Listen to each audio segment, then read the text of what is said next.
Let's give another all power to the people. All power to the people. I said all power to the people. All power to the We say all power to the people. All power to the people. I want to piggyback off what Minister Caliph would just speak. Camelback. Camelback. He always corrects me every single time. But I want to speak to that transition, because this is really what it's about. We all are in a prison.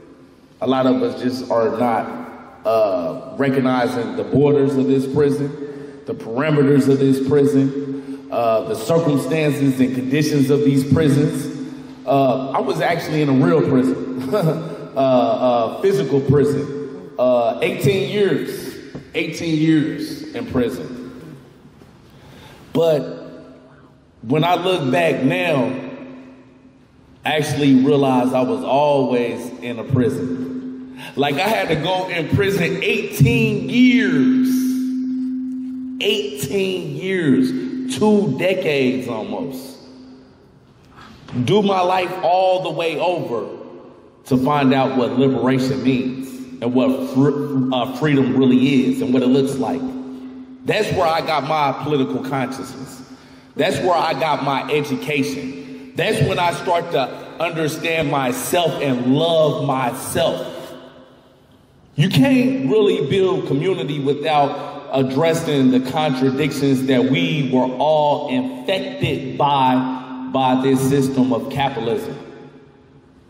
I was the internalization of all the things that was bad about this system. I don't own it though. I come out here to speak to the people to give it back to who actually gave this to me. We talk about Dr. Frankenstein. I always like this analogy. Who was really the biggest threat to the community? Was it Frankenstein or Dr. Frankenstein? We forget how this plays out in our community. A lot of the people that we have demonized in our community, we got to look at what Dr. Frankenstein did to these individuals to turn them and transform them into Frankensteins. This was the social conditioning. What were the conditions that was placed in our community for them to have that type of way of looking at life and approaching not only people in their own community, but themselves? I hated life. I internalized a lot of self-hate that was given to me from my miseducation, going to colonial schools that never said anything good about Black history. Never put us in a perspective over millennia of what we've accomplished throughout this world. I used to think that we didn't accomplish nothing. I thought we was always slaves. And that our history started with the civil rights movement. That's what they taught us in the schools I went to. So when you start off with this type of way of looking at life where you already hating yourself, how can you even love your community? Who did this to us? Who made us feel the way that we feel where we projected onto the people in our community? What was the conditions? And when I started to educate myself about the conditions, how the conditions to become the way that they became, I started to realize what the real problem was. Why did the drugs come in our community? Who put them in our community? Why'd you do this, Dr. Frankenstein?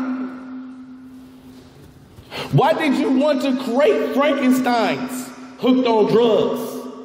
Drug dealers selling to our community, destabilizing our community. Like, we need to give it back to where it really came from. This is what this campaign is about. It's an indictment of this system as it exists currently.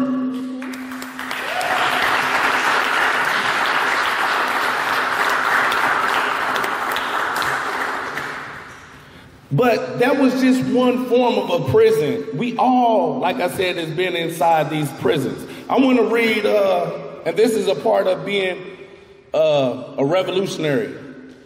Because once we get outside of our own prison, then the work starts. Now we can actually relate to the community because we dealt with the internal destabilization, depersonalization, alienation of self.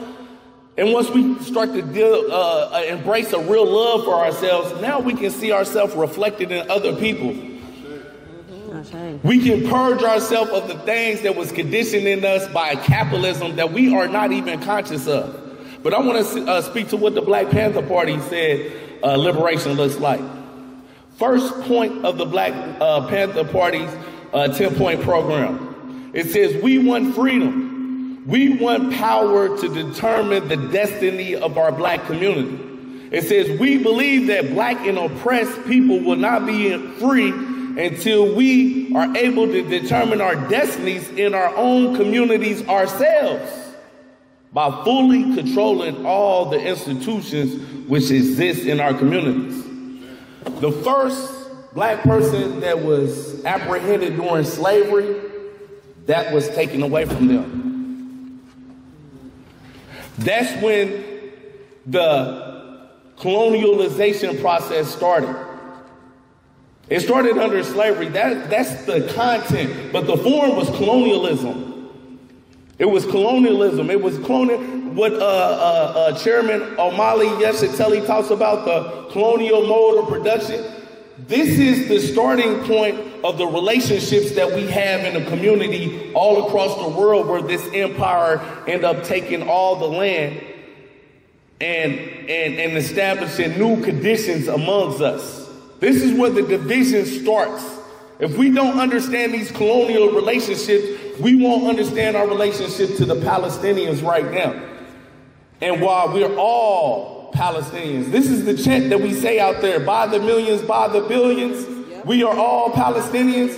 This is a microcosm of what the empire has done to us all across the world. The indigenous people here, we've seen even what the British did to the Irish. We can see when we look at what happened over in Haiti, when our ancestors was enslaved down in Haiti, but rose up. This is the legacy that's connected to us all. When we look at the Palestinians, I also think about the Haitian Revolution. That's right. It's interconnected. When I think about what the the Roman Empire did to the Anglo-Saxons, the British, that will become the British, they were fighting for the same thing that the Black Panther Party was talking about, fighting for their own self-determination. So what is more significant, or why is our liberation less significant, let me say that, than the liberation that the British fought when the Romans colonized them and oppressed them? Come on, boy. This is what we're dealing with right now. We have to put it in historical perspective.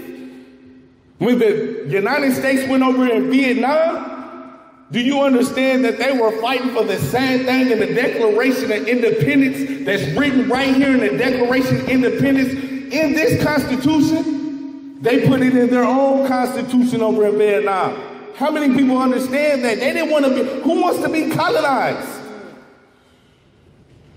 These are the relationships that we must redefine between the people, because they try to keep us divided. Up here, and this is the last thing I'll say, within this campaign, you see that we're united no matter what our ethnicity is, no matter what our religion, creed, sexuality, orientation is. You got people on this stage that's Jews. You have people on this stage and within our campaign that's Muslims. You have people in our campaign that are Christians. You have people in our campaign that's Buddhists, atheists. But we are all family. We are the human family.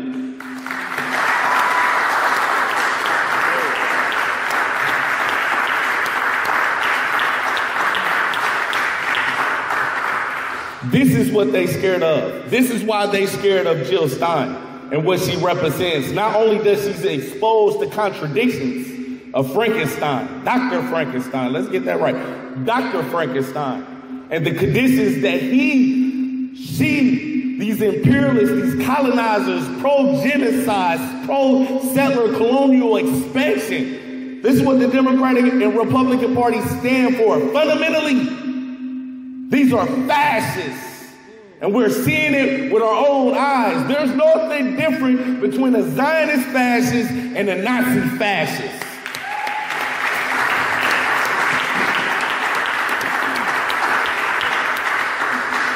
This is why we stand with Jill Stein in this campaign. But we need you.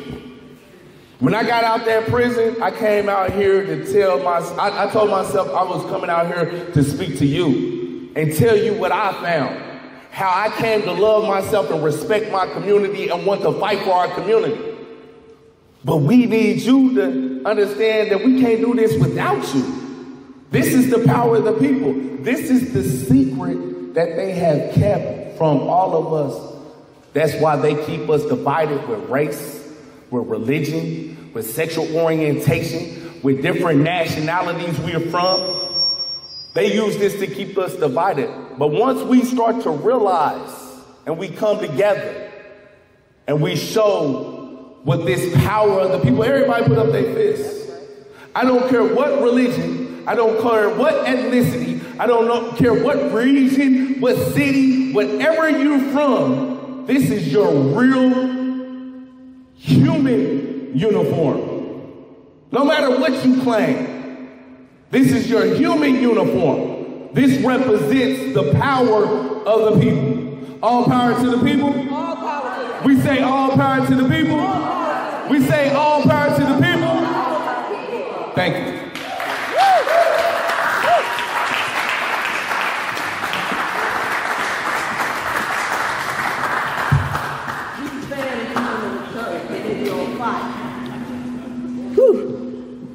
So, wow.